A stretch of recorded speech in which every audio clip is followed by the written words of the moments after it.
அதாவது அறிவிப்பு இல்லாம முறை இல்லாம இபில கரண்ட கட் பண்ணிட்டு கிட்டத்தட்ட 2 மணிக்கு கட் பண்ணி இருக்கிறாங்க. ஜமாத்துடைய துணைத் தலைவர் வந்து கேட்கிறாரு, முறையா ரெஸ்பான்ஸ் கொடுக்கல. அப்போ யாருடைய காசு வாங்கிட்டு இங்க வேலை பாக்குறாங்கன்னு நினைக்கிறேன்.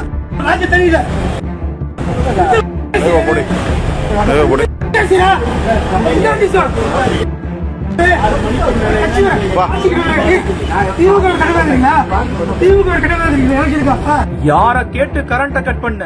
மின்சாரத்தை துண்டித்த மின் ஊழியர்களிடம் சட்டையை பிடித்து தகராறு செய்த ஜமாத் நிர்வாகிகள்.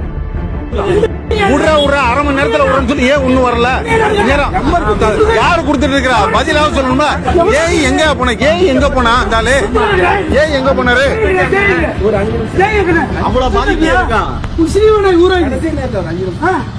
நாகை அடுத்த நாகூர் புதிய கடைத்தெரு சாலையில் நீண்ட நாட்களாக சிதிலமடைந்திருந்த மின்கம்பத்தை மாற்றியமைக்க வேண்டும் என அப்பகுதி பொதுமக்கள் கோரிக்கை வைத்திருந்தனர். அதனைத் தொடர்ந்து அந்த பகுதியில் மட்டும் மின்சாரத்தை மதியம் 2 மணி முதல் துண்டித்து புதிய மின்கம்பம் நடும் பணியில் மின் ஊழியர்கள் ஈடுபட்டிருந்தனர். அப்போது அங்கு நாகூர் முஸ்லிம் ஜமாத் துணைத் தலைவர் ஹாஜி என்பவர் தலைமையில் வந்தவர்கள் மின் ஊழியர்களிடம் யார கேட்டு கரண்ட கட் பண்ண என்றும் மேலும் பல தகாத வார்த்தைகளை கூறி மின் ஊழியர்களின் சட்டையை பிடித்து வாக்குவாதம் செய்துள்ளனர். தற்போது இது தொடர்பான வீடியோ காட்சிகள் சமூக வலைதளங்களில் வேகமாக பரவி வருகிறது.